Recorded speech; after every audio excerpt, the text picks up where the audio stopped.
Hi, this is Matt with the Intergalactic Herald. Welcome to my Star Atlas Week in Review podcast. This is podcast number 140. Any articles or videos mentioned can be found on my website at intergalacticherald.com. Just look for Weekly Recap Newsletter 188. So just a quick summary of things to go over today. Pretty much the past week in Star Atlas, I had the community team doing a Atlas Brew. This one was actually an interview. Yeah, it was more of an interview with Jacob, one of the co-founders and CTO of Star Atlas, so I'll talk about that. And yeah, that was it. Well, there was one thing from the Foundation Room I'll pass along. So anyways, before I get to that, first, that was perfect timing. Still recovering from a cold, not a cold, actually COVID, if you listened to my last podcast, which was delayed. So this one should come out on my regular schedule, but I do apologize in advance for any coughs or my sound of my voice. Yeah, definitely still recovering, but at least functional, but not 100%. So anyways, before I get into that content and pass that little news update on me, I do want to mention my other Star Atlas projects and things. So again, my website, intergalacticherald.com, great Star Atlas resource website. Excuse me. I have some beginner guides, other guides, sage guides, a whole lot of links to other resources. I do have many Star Atlas directories from other Star Atlas content creators, builders, guilds. I do have the weekly recap newsletter, do have AI summary recaps of the community team's events, and finally do have a Star Atlas Discord news feed you can sign up for to get news announcements sent to your email from the Star Atlas Discord.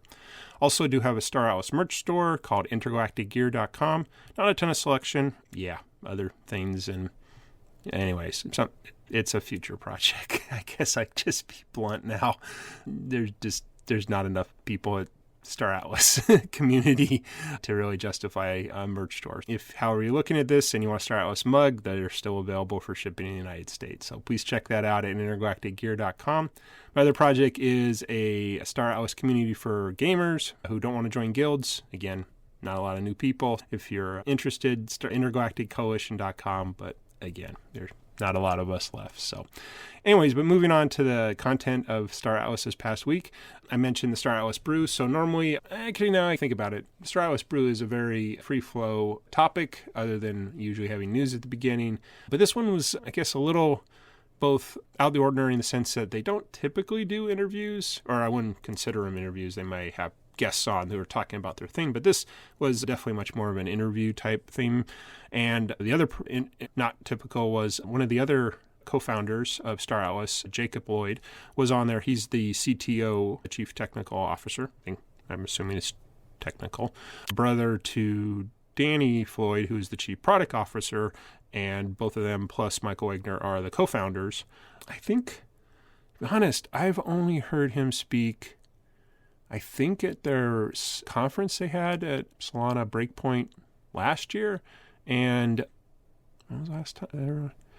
And then I think I remember him being at the town hall when they had this staff reduction. Haven't heard much from him. Definitely he's not as on the Star Atlas Discord as his brother, and neither of them, though, are on as much as Michael Wagner. But again, I think they all have their roles and they all have their things they're interested in. Don't have a problem with that at all. But it was nice to hear from him talk about some of the technology. But before I go over that, there were some news items that were mentioned. It's too late by the time you hear this, but this weekend was a double XP weekend for the UE5. They did say the dashboard testing of Zinc has been going good, and they have started to reach out and officially brand certain content influencers as Star Atlas ambassadors. I think you're seeing some links on Twitter for that. So anyway, so that was pretty much the news. Yeah, again, like I said, the Atlas Brew is an interview format for Jacob, the CTO. If you want to hear the whole interview, obviously, please listen to the Star Atlas TV's YouTube, who had the recording. Always nice, or not nice. It's, boy, yeah, if we didn't get those recordings, I just wouldn't know anything about going on Star Atlas. So anyways, you can listen to the whole recording there. I do publish a couple-minute AI summary audio part to my podcast. So if you're listening to this podcast, you probably already got that in your feed. But if you're new, you can get that by signing up for my feed podcast wherever you find your podcast. I'll just go over some things and things that are interesting me. So this is a combination with sort of the state of Star Atlas, but these are just, again, the things that are interesting me. So if you want to listen to the whole thing, please do. Otherwise, here are my takes. So one thing that, now that I think about this before I say it, all of the three co-founders have actually obviously have the same philosophy, or probably won't work as a business. But anyways, about shipping quickly. As a chief technical officer, he's in charge of the technology, and that comes out quickly. So does the product, so does the economy, and on.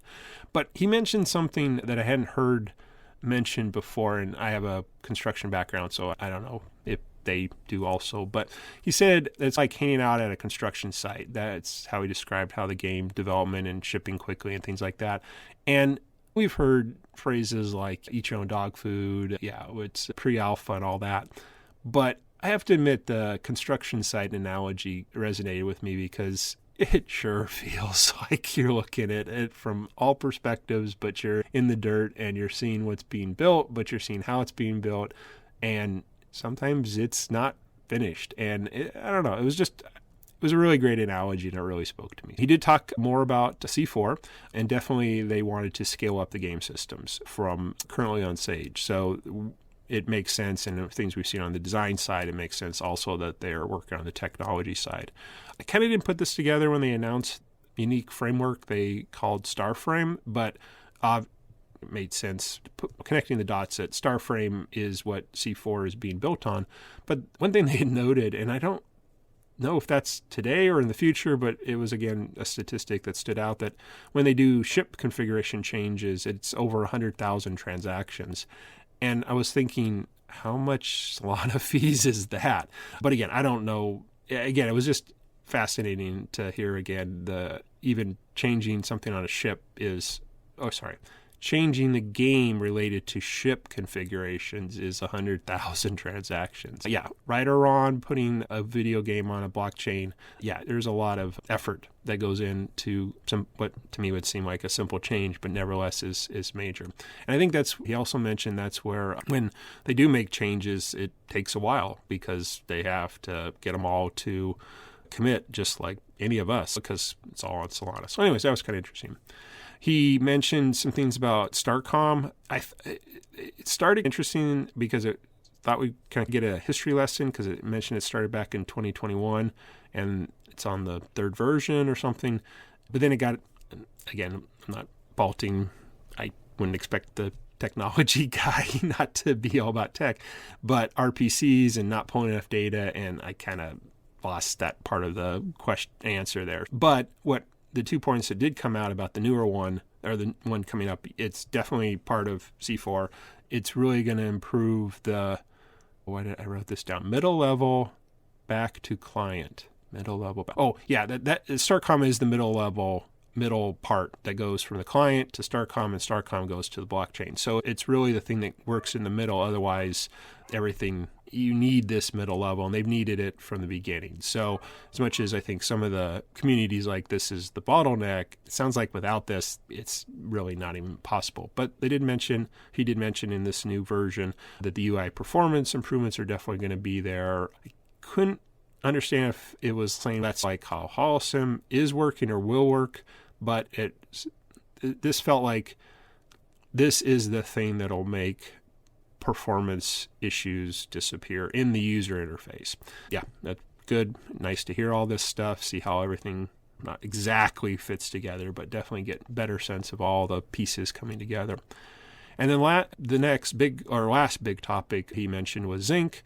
And again, this is where I love getting the different perspectives, because he immediately got into some of the technology and that players are paying their own compute and storage fees. And I gathered, because I have very limited knowledge on cloud computing, and you have to buy compute, you got to buy storage, you got to buy bandwidth. This is just how it works. But what I think he was referring to in this is that in order to play the game and you want to do something, you have to compute it, and then that result has to be stored.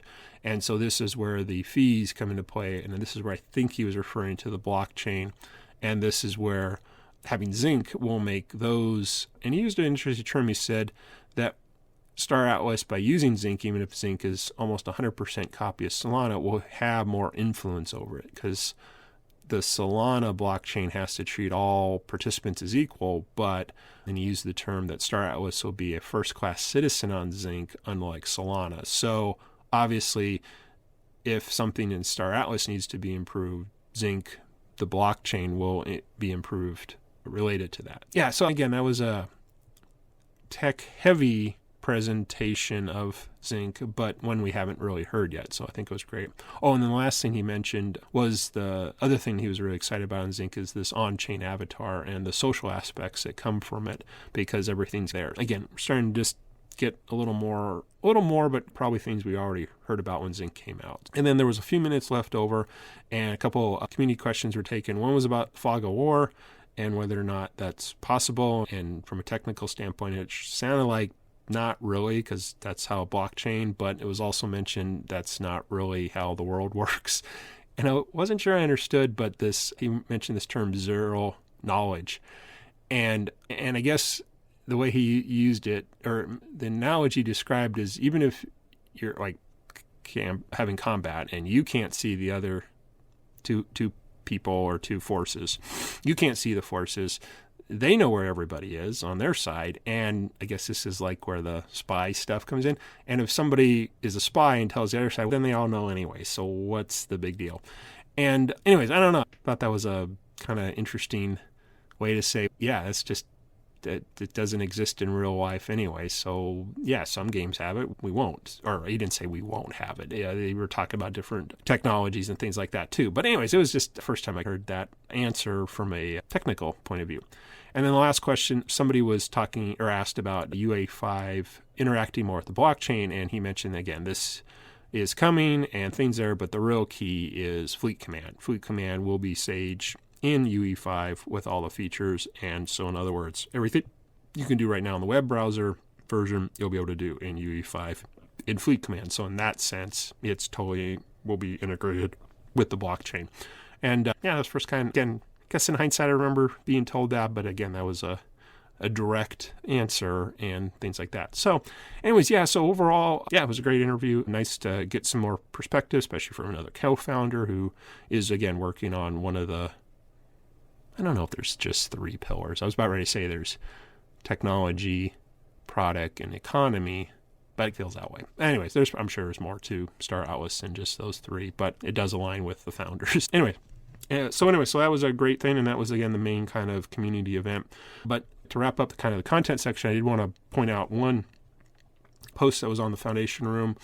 Michael Wagner, again, CEO of Star Atlas, was responding to a question. And again, as I do, I don't really record the whole answer or question because it was asked by a person. But yeah, a team member replies, I consider their words completely permissible to quote. But if I remember correctly, it was how Zinc and Star Atlas, or the company, how they are linked together. And so anyways, excuse me, I'll just read Michael Wagner's reply and then make comments at that point. Again, everything is quoting his reply, so a little bit complicated because it depends on a few different scenarios. In its simplest form, which is the case right now, the Zinc brand and IP are fully owned by ATMA, the company's name. Sorry, just totally spaced on it, blaming being on pain medication, sorry. All revenues flows to ATMA. That includes premium subscription fees, validator inflation income, validator fee capture, and will include other platform revenues like .inc on-chain domain sales and any other marketing revenue can produce airdrop platform. Should we take on any investment directly into Zinc, it would be structured as a fully owned subsidiary of ATMT, which with shares sold into that entity. In that case, a custom rev sharing agreement would need to be structured between the entities. Or it's possible, depending on the investment, that no revenue passes directly to ATMT. However, ATM owns those shares, and in this scenario, we would want to sell shares directly, revenue up, rather than issuing new shares to the entity. In third scenarios, an investor invests directly into the main company and which would have an identical result as the first scenario. Okay. Anyways, I wanted to pass this along because it had some answers, but now as I'm rereading it days later, it's hypotheticals. But I think the key point was, how does Zinc and it relate to Star Atlas? And in this case, it's more about corporate structure and ownership and shares and investors and things like that. At the present point, it's wholly owned and there is no outside investors. So I guess that's the biggest takeaway from that, or take away whatever you want from the quote. So anyways, okay, so that's basically the content about Star Atlas this past week. Typically I do 2 final sections, but they'll be brief. One is the state of Star Atlas. Past week I was sick, so I didn't even check Discord. So I'm just going to say it's the same, but there wasn't any other news other than the Star Atlas, or the Atlas Brew. I do think it was great, as I mentioned here, from one of the other co-founders. And so in that sense, the community team continues to do an excellent job of having a weekly event, bringing interesting facts and information out to the community. So always think that's great. And on my journey playing Star Atlas, again, even if I wasn't sick, I'm not playing anymore. Computer's been off, nothing in Sage, and basically I'm still waiting for the Zinc rollout, which again they're testing, so hopefully we'll know something in the next few weeks. So that's pretty much it. Again, if you're interested in being a guest on the podcast, I'd love to chat with you. Could be a community member who wants to talk about the week in review. Could be other Star Atlas content creators or builders who want to talk about a thing. Open to anybody else in the broader ecosystem. And of course, anybody on the development team. I love to chat. Most of my interest is in beginning stuff, so I'm not looking for any breaking news or anything like that. Please check out intergalacticherald.com and go to the contact page if you're interested. Also, while you're there on the website, again, you can check out my guides, directories, recaps, the Discord news feed. Again, that's intergalacticherald.com. Do have a Star Atlas merch store, not a lot of selection, but it's available at intergalacticgear.com. And long-term plan, I'd love to get a bunch of Star Atlas gamers together who aren't looking to join guilds but still want to hang out. Please check out intergalacticcoalition.com and fill out the interest survey. Other than that, thanks for listening to the weekend review of Star Atlas. I am Matt with the Intergalactic Herald. Hope you have a much better week ahead than I am, but hopefully I'm on the road to recovery from my illness. So take care.